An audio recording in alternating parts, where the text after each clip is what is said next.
प्रश्नावली 1A अभी हल करेंगे। तो क्वेश्चन नंबर 1 है, नीचे दिए गए कथनों में सत्य और असत्य कथनों की पहचान करें। तो देखिए पहला है, प्रत्येक पूर्णांक एक परिमेय संख्या भी है। तो पहला में देखिए सत्य लिखेंगे।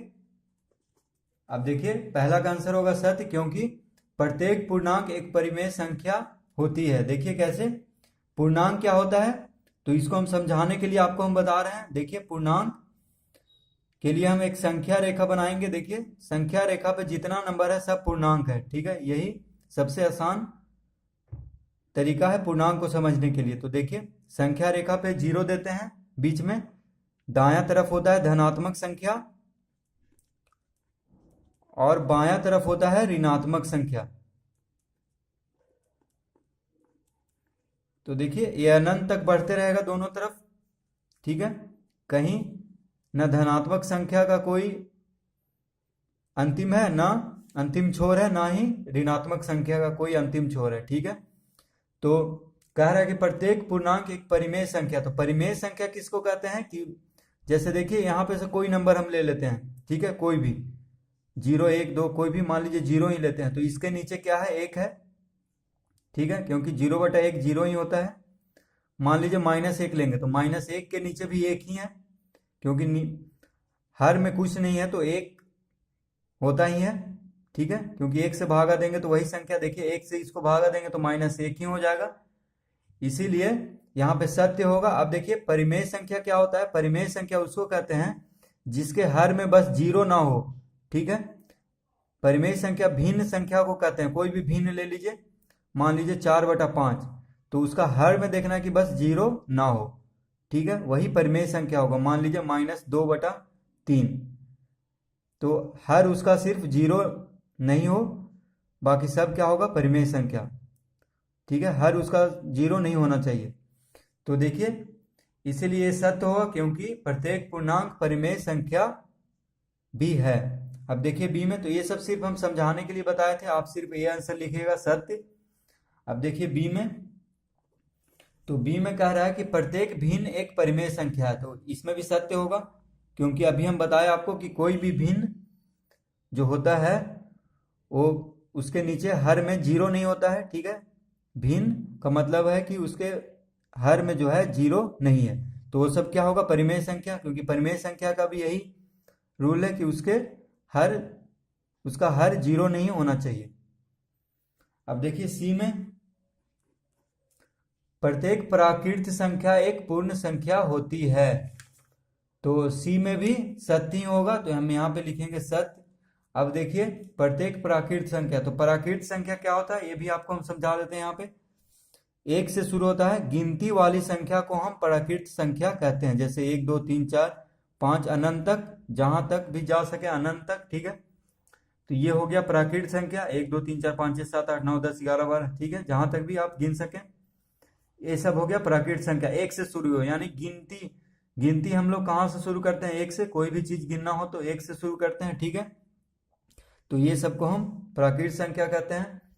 अब देखिए पूर्ण संख्या क्या कहते हैं, बस जो भी प्राकृत संख्या 0 के साथ हो, 0 बस आगे लगा दें, तो ये हो गया पूर्ण संख्या। 0 के साथ प्राकृत संख्या को हम पूर्ण संख्या कहते हैं, ठीक है।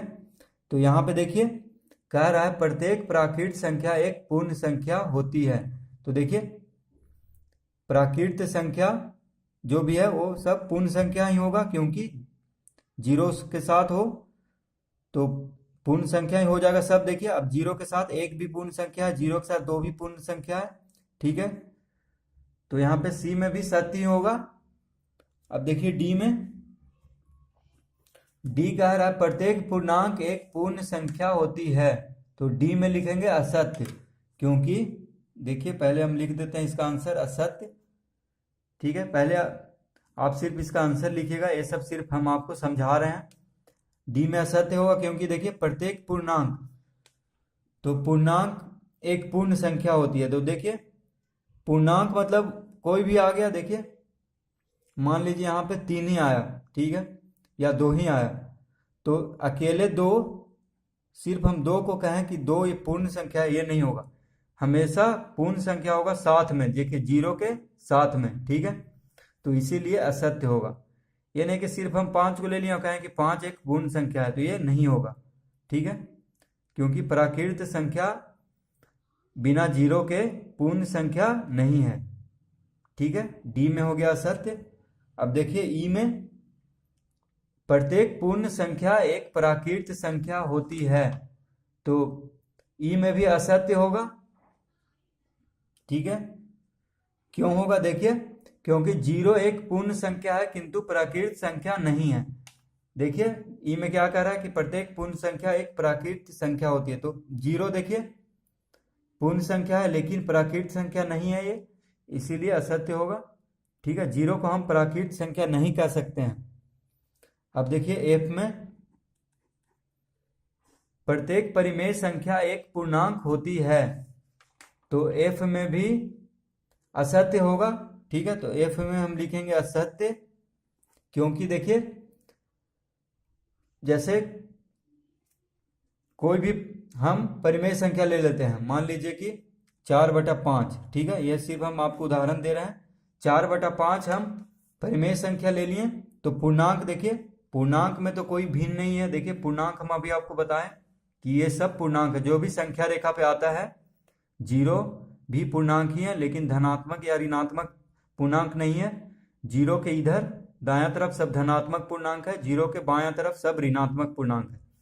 तो कह रहा है कि प्रत्येक परिमेय संख्या, तो परिमेय संख्या तो P/Q के फॉर्म में होता है, यानी अंश और हर दोनों होना चाहिए, बस हर जीरो नहीं होना चाहिए। तो ये हो गया परिमेय संख्या। तो परिमेय संख्या पूर्णांक नहीं होगा कभी, क्योंकि पूर्णांक तो बस बिना, देखिए परिमेय संख्या 4/5 भी है, तो 4/5 यहाँ पे कहीं भी दिख रहा है नहीं, तो इसीलिए ये असत्य होगा।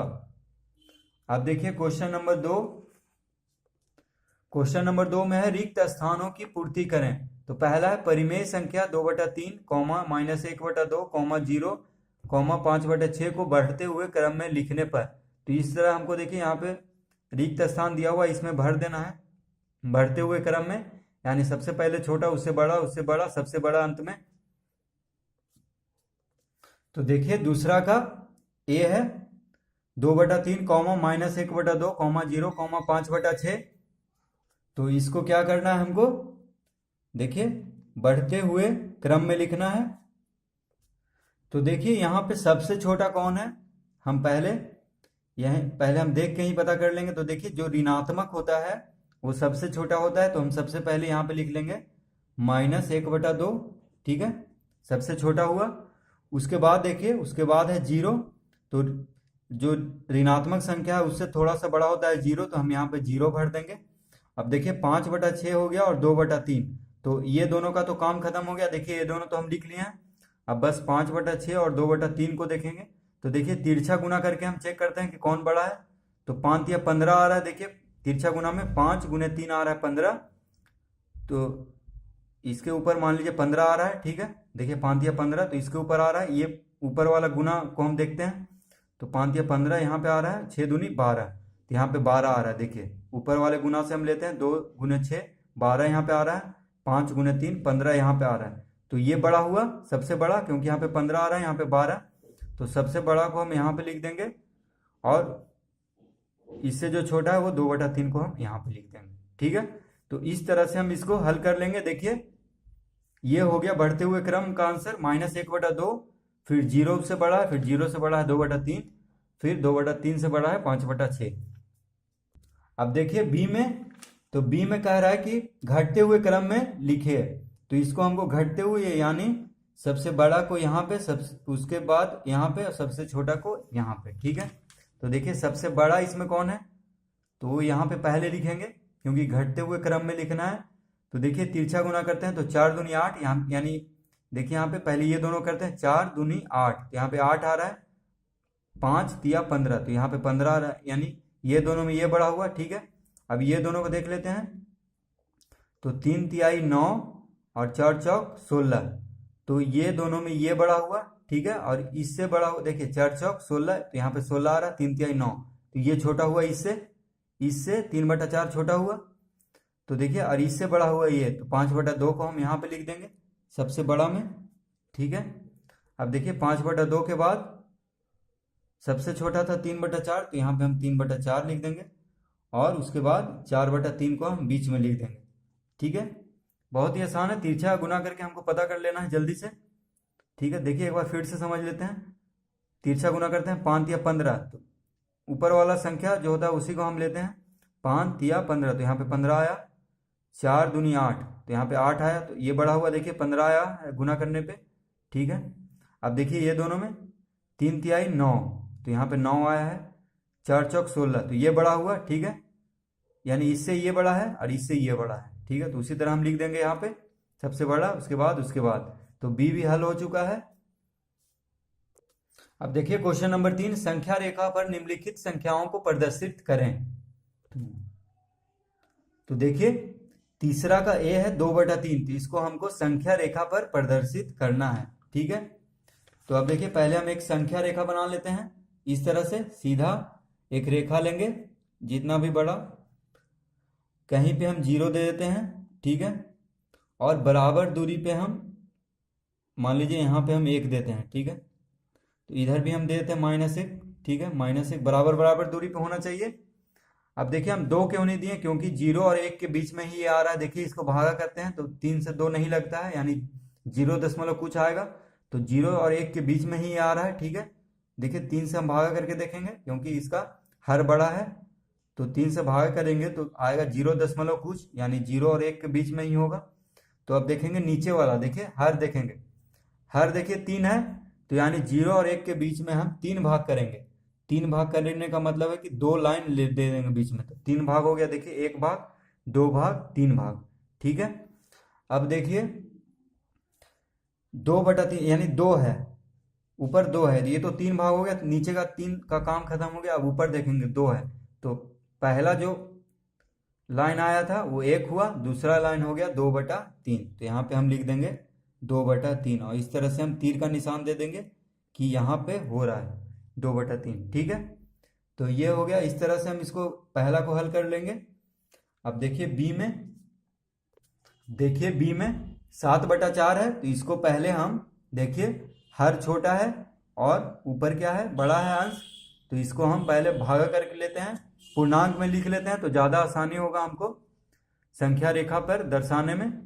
तो देखिए 4 से एक बार में लगेगा, शेष कितना बचा 3, तो उसको हम यहाँ पे लिख देंगे और नीचे लिखेंगे 4, क्योंकि 4 नीचे है तो 4 नीचे ही रहता है, तो एक पूर्णांक 3/4 आ गया। ठीक है, देखिए 4 गुने 1 4, 4 3 7, 7/4। ठीक है, अब देखिए एक संख्या रेखा हम बनाएंगे यहाँ पे, तो एक सीधा रेखा लेंगे स्केल से, हम तो हाथ ही से कर रहे हैं, आप स्केल से लीजिएगा। ठीक है, बढ़िया से।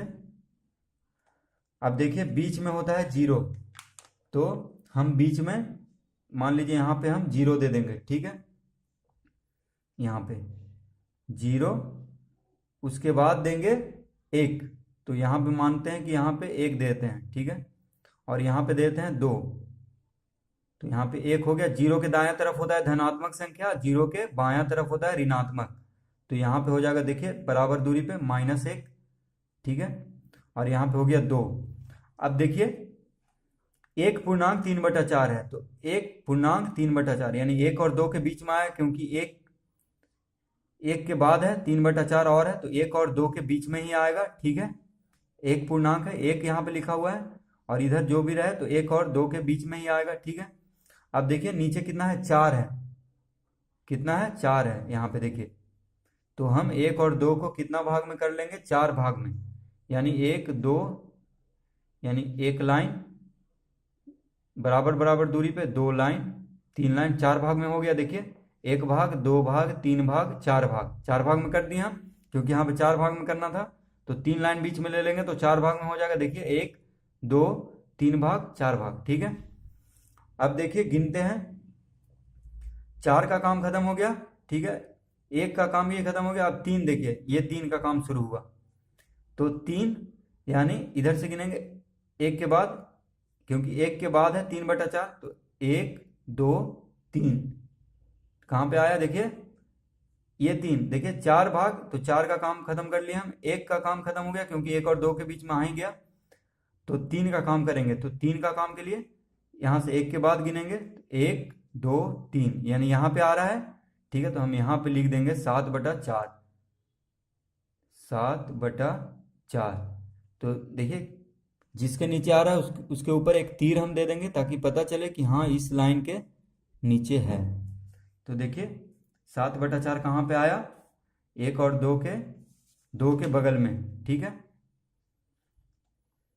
तो इस तरह से हम इसको हल कर लेंगे। आप दो कितना भी बड़ा संख्या रेखा ले सकते हैं, इसमें कोई नहीं कि बस -1 ही तक लेंगे, 2 ही तक लेंगे, आप कितना भी बड़ा ले सकते हैं, ठीक है। अब देखिए सी में -3/5 है, ठीक है, -3/5।